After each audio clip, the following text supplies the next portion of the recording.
부산 북갑으로 갑니다. 자, 먼저 한동훈 후보의 당선 소감부터 듣습니다.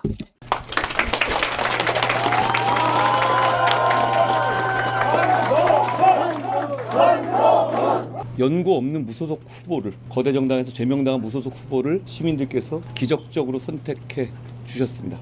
대한민국의 정치 발전과 보수 재건의 성과를 내는데 잘 새겨서 앞으로 가겠습니다. 저는 분명히 민심의 바람이 불었다고 생각합니다. 그 바람은 제가 만든 게 아니고 보수가 퇴행하는 것을 막아내라는 시대정신, 그리고 그동안 제대로 발전하지 못했던 북구를 발전시키라는 시대정신, 그리고 무엇보다 이재명 민주당 정권의 폭주를 제대로 제어하라는 시대정신이 있었다고 생각합니다. 그 시대정신을 이런 큰 바람 앞에 우연히 제가 있었던 거라고 생각합니다. 그 민심과 시대정신을 따르겠습니다. 네. 당선 소감 얼마나 벅찰까요? 제명당한 한동훈 전 대표. 어렵다 부산에 왜 내려갔느냐, 안 될 것이다 라는 그 숱한 비아냥 그림에도 불구하고 AI 하정우를 꺾고 보훈부 장관이었던 박민식 월남댁을 꺾고 당선됐습니다. 출구조사에서도 될지 안 될지 모르는 상황이었습니다. 무소속 후보였습니다. 자, 그 디테일을 보세요. 네. 당선 소감에서 그 딱 예상되는 얘기들이 나오지 않습니까? 후보 소감하고 뭐 고맙다 이런 얘기들이 있는데 디테일을 봐야 되거든요. 일단 당선됐거든요. 꼽다발이 없죠. 왜 없어요? 지금 우리 당의 보수가 지금 참패를 했는데 나 혼자 이겼다고 즐거워해서 되겠느냐 이런 거예요. 예. 이런 게 디테일이거든요. 두 번째는 뭐냐면 박민식, 그다음에 하정우 후보와 그다음에 이들의 후보를 도왔던 그 지지자들, 그 자원봉사자들, 이 사람들의 수고를 갖다 취하해요. 이런 게 디테일이거든요. 뭔지 알겠죠? 예. 이게 이제 한동훈이 뭘 좀 도와주신 겁니까?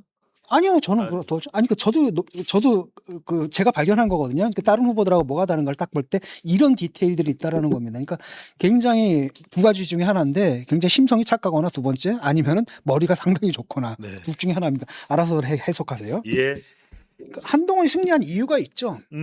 쫙 꼽아 볼게요. 일단 치밀한 전략이 있습니다. 어디로 들어갔어요? 만도로 들어갔습니다. 그러니까 헬마우스인가 그 친구가 막 이 미련한 놈 막 욕하거든요. 왜? 예. 만독에서 보니까 한동훈 지지율 처음 보니까 굉장히 낮게 나옵니다. 왜? 거기가 호랑이 굴이에요.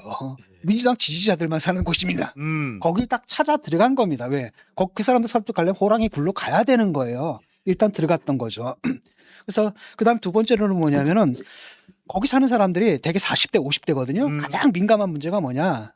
아파트 값하고 두 번째가 뭐냐면 애들 교육이에요. 예. 교육. 그러니까 글로 들어간 겁니다. 그래서 애들 만나고 다닌 거예요. 초, 중, 아하. 이 교육 문제랑 관련이 있거든요. 이거 아주 치밀한 전략을 세운 겁니다. 그러니까 민주당에서 뭐라 그러냐면 이건 딱 우리 표고 쟤네들은 저기서 제로섬 게임만 할 뿐이야. 이건 굉장히 스테이틱하게 보는 거거든요. 정태적으로 보는 건데 그게 아니라 이 표를 가져갈 수 있다 생각을 못 한 거예요.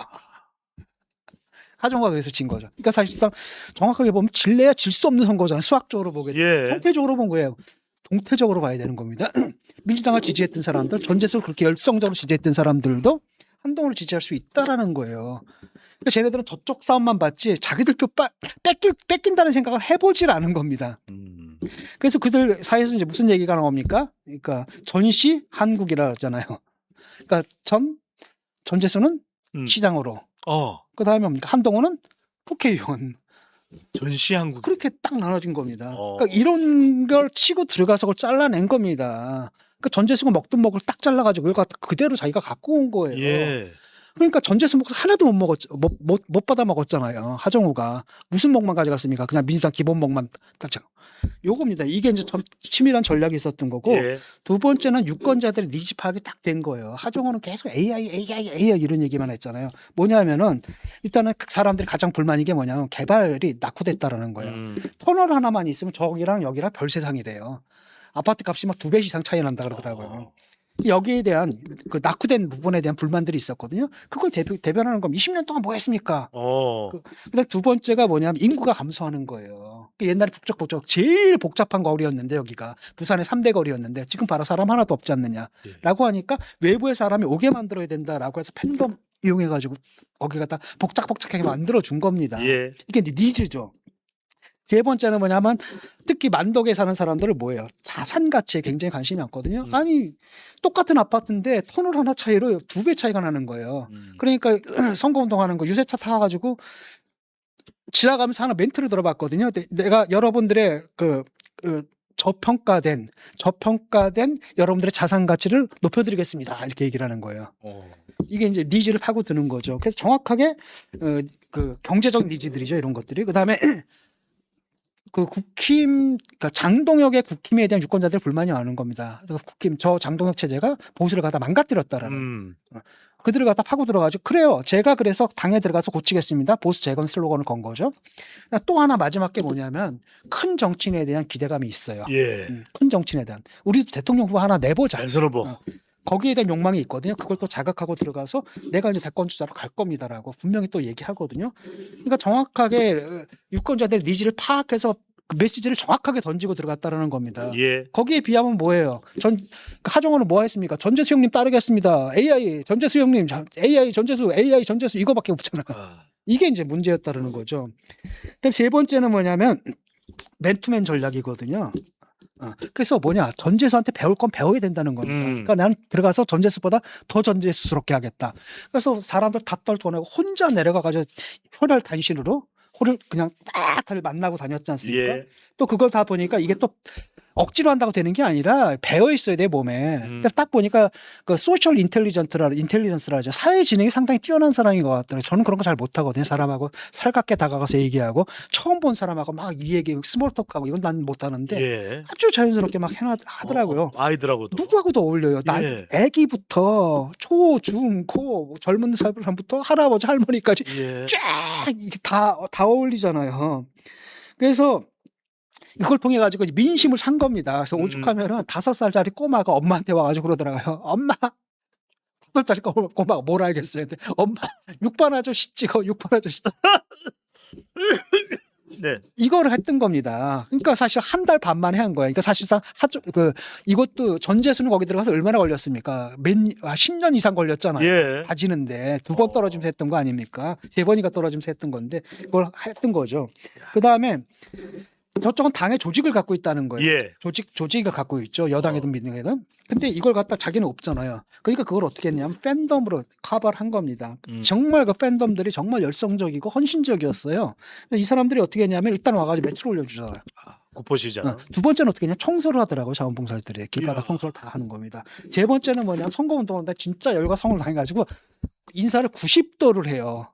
이런 사람들이 골목마다 다 깔린 겁니다. 예. 그러니까 국민들이 그 유권자들이 볼 때는 제도 진짜 열심히 하네. 그 평가해 줍니다. 예. 그러니까 팬덤을 정확하게 정말 그다음에 이제 통제를 상당 부분 잘했죠. 물론 이제 일부 문제가 있었지만 통제 안 되는 부분에서 문제가 있었지만 전반적으로 진짜 그 팬덤이라는 게 파나틱하다는 뜻이잖아요. 광적이라는 거기서 문제가 발생할 수도 있었는데 이렇다 할 문제가 없었잖아요.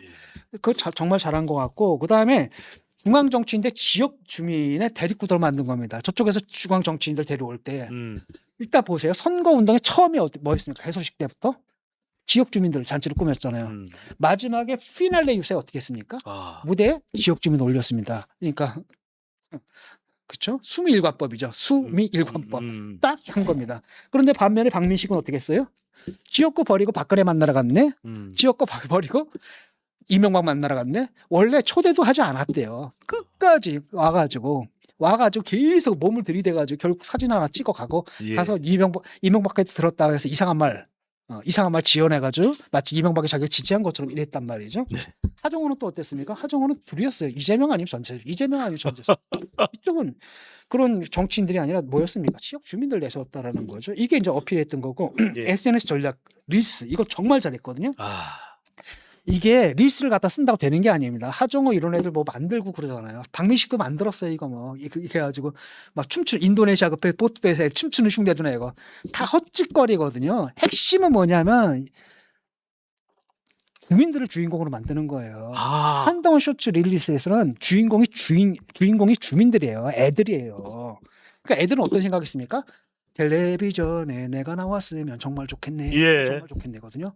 자기가 리스트가 날아갑니다. 제가 자주 불렀던 노래입니다. 근데 네. 그게 뭐냐면 조회수가 10만, 20만이네. 우와. 애들한테는 엄청난 겁니다. 그러니까 다들 넣어가지고 사진 찍자, 나도 찍어다 와가지고 막 섀도우 복싱하고 막 덤블링하고 예. 이게 또 올리면은 막 또 자랑하고. 와. 그러니까 쉽게 말하면 옛날에 이제 혁명 초기에 러시아 혁명 초기에 진짜 훌륭한 진짜 끝내주던 시기가 있었거든요. 정말 인민이 주인인 예. 시대에.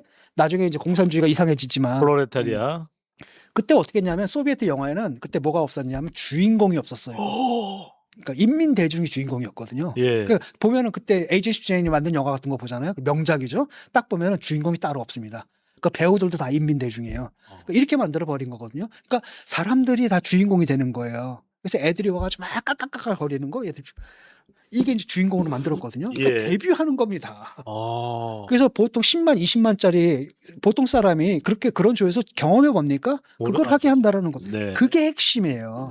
주인공 그들을 만들었다는 거죠. 그게 이게 이제 바이럴이 되고 걔네들이 그걸 가지고 엄마 보여주고 하면서 설득이 되는 거고. 예. 또 하나는 정확하게 정권하고 싸웠습니다. 이재명, 정청래랑 겨냥해서 싸웠잖아요. 근데 뭡니까? 저기 박민식은 누구랑 싸웠어요? 한동훈. 네. 분명하죠. 그래서 이 모든 것들 전부 환상적으로 결합해서 내가 볼 때 선거운동에 모범을 하나 쓴 거고 선거운동의 교과서를 하나 이번에 쓴 겁니다. 야. 진짜. 그러니까 아마 새로운 선거운동의 패러다임이 될 겁니다. 여기에 비하면은 지금 예컨대 그 국힘의 선거운동은 그 민주당에 비하면 국힘의 선거운동은 정말 후져가지고 못 봐줄 정도잖아요. 근데 요번에 딱 보니까 요번 선거운동 딱 보니까 민주당 선거운동 방식이 한동훈 선거운동 방식에 비해서 너무너무 후져 보여요. 구려 보여요. 그러니까 패러다임이 하나 앞선 거라는 거죠. 예. 이게 핵심입니다. 그다음에 앞으로 선거 치를 때 이런 방식으로 가야 된다는 거죠. 당도처럼 이러지 말고. 네. 어떤 건지 알겠죠? 예. 이번에 처음 국회의원이 된 한동훈 의원이 어떻게 이런 이 판단을 또는 결정을 할 수 있을지 그것도 궁금해집니다. 그건 다음 기회에 또 한번 심층 분석을 해보도록 하고요. 자, 이제 국회로 돌아왔습니다. 자, 박지원 의원이 그런 이야기합니다. 한동훈 후보가 당선돼서 돌아오면 상당히 민주당은 껄끄러워질 것이다. 자, 이재명 대통령, 정청래 대표, 장동혁 대표 다 어떤 상황이 벌어질까요? 자, 일단은 보세요. 이게 승리가 뭐냐? 이재명에 대한 승리예요. 하정우는 명픽이었잖아요. 예. 명픽을 꺾은 겁니다. 그다음에 그걸 누가 내보냈어요? 정청래가 내보냈죠. 그러니까 보세요. 일단 이재명에 대한 승리가 있었습니다. 그다음에 박민식은 어쨌든 잘은 모르겠지만 박근혜하고 이명박이 와서 지원을 했거든요. 이걸 딱 보게 되면 결국에 전직 대통령하고 현직 대통령이란 말이죠. 예. 대통령 셋이 붙은 거예요. 다 이겼죠. 그다음에 또 하나는 뭐냐면 정청래에 대한 승리이기도 하잖아요. 오빠 논란 그렇죠? 있습니다. 그다음에 장동혁에 대한 승리이거든요. 여야 당 대표에 대한 승리예요. 전승이네. 다 꺾은 겁니다. 그래서 내가 얘기했잖아요. 이게 되면 대박이다. 예. 하이 리스크, 하이 리턴이다라. 이게 이거거든요. 그러니까 이로써 뭐가 되니까 몸값이 확 올라간 겁니다. 이번 선거를 거치면서 어떻게 된 거냐면 국힘에서는 지금 둘이 생긴 거예요. 대선 주자가. 오세훈 한동훈입니다. 오세훈하고 한동훈하고 옛날에 오세훈이 아니거든요. 흰 오세훈이에요. 오선입니다. 완전히 그 진흙탕 속에서 이겨낸 오세훈이에요. 예. 옛날 한동훈이 아니거든요. 거기 도저히 이길 수 없는 데서 이기고 돌아온 한동훈이란 말이죠. 예. 이 둘이 생긴 거예요. 근데 저쪽은 둘이 탈락했습니다. 조국 날아갔죠. 예. 김경수 날아갔죠. 빠이빠이. 그다음 정청래 타격 입었죠. 예. 남은 건 누구예요? 김민석이거든요. 김민석 얘는 경쟁력 없어요. 이게 이제 난리가 난 거라는 거죠. 예. 그래서 그걸 가지고 지금 국회로 돌아오는 겁니다. 한동훈이. 그런 상황이에요 지금. 참 정말 대정 그러니까 박지원이 굉장히 거꾸로 수밖에 없죠. 예. 대정부 질문도 기대가 됩니다. 김민석 총리가 나올 때 한동훈 의원은 어떤 질문을 던질까요? 자, 복당은 당장 가능할까요? 시간을 좀 둬야 될까요? 교수님? 복당할 시간이 좀 걸릴 겁니다. 왜냐하면 복당이 딱 되는 순간에 어떤 일이 벌어지겠습니까? 지금은 한동훈 계열이라고 하는 의원들 몇몇이 붙어 있는 상태잖아요. 예. 근데 일단 복당이 딱 되게 되면 구심점이 없어요. 장동혁과 함께 날아간 사람들이 상당히 많죠. 나경원 날아가지, 안철수 날아가지, 다 비실비실하거든요. 예. 그러니까 보수를 갖다가 세울 핵심, 그 다음에 대여투쟁의 전사가 될 만한 사람이 없어요, 인물에. 한동훈이 유일하거든요. 그럼 한동훈이 딱 들어오게 되면 어떤 일들이 벌어질까요? 그 중간에서 눈치 보던 사람들이 슬슬 오겠죠. 슬슬 줄 서게 되는 겁니다. 이 꼴을 갖다 장동혁이 보겠어요? 그러니까 절대 못 보는 겁니다. 그래서 복당을 허용하지 않으려고 하겠죠. 예. 근데 문제는 뭐냐? 이번 참패로 인해 가지고 장동혁이 힘이 많이 빠진 상태거든요. 장동혁 말을 그 전에도 안 들었고 이제는 더 안 듣겠죠. 그러니까 내부에서 물러가라 못 물러나겠다. 엄청나게 시끄러울 겁니다. 그래서 아마 시간이 좀 걸릴 것 같아요. 근데 아직은 한동훈도 복당의 방식에 대해서 구체적으로 생각해 본 것 같지는 않거든요. 왜냐하면 예. 당장 선거에서 이기는 게 중요하지 않습니까? 네. 그래서 정치적으로 복당하는 방법이 있고 또 하나는 뭐냐 사법적으로 복당하는 방법이 있는데 이건 별로 권하고 싶지 않고 정치적으로 복당을 해야죠. 거기서 이겨내야 되는 겁니다. 예. 자기 세력들 규합을 해야 되고 그들의 힘으로 다시 들어가서 당권에 도전해가지고 왜냐하면 당을 바꾸려면 뭐가 필요해요? 권력이 필요한 거예요. 예. 은혜에서 그걸 해야 되는 거고 그걸 하게 되면 이제 그 다음에 뭐예요? 당을 재정비하게 되면 다음 총선 해볼만 하잖아요. 이번에 해보니까 그렇죠? 총선에서 승리하고 그 다음에 이제 어디로 나가겠습니까? 이제 대권으로 나가겠죠. 예. 그런 프로젝트입니다. 그 첫걸음이 바로 일단은 복당이고 복당된 다음에는 당권을 잡는 거고 당권을 잡은 다음에는 이제 총선 준비를 해서 선거 준비를 해서 이길 준비를 해야 되고 그걸 통해서 그 다음 대권 그 성과를 가지고 대권으로 간다 이 플랜이 대충 누가 봐도 딱 짜져 있는 거 아니겠습니까?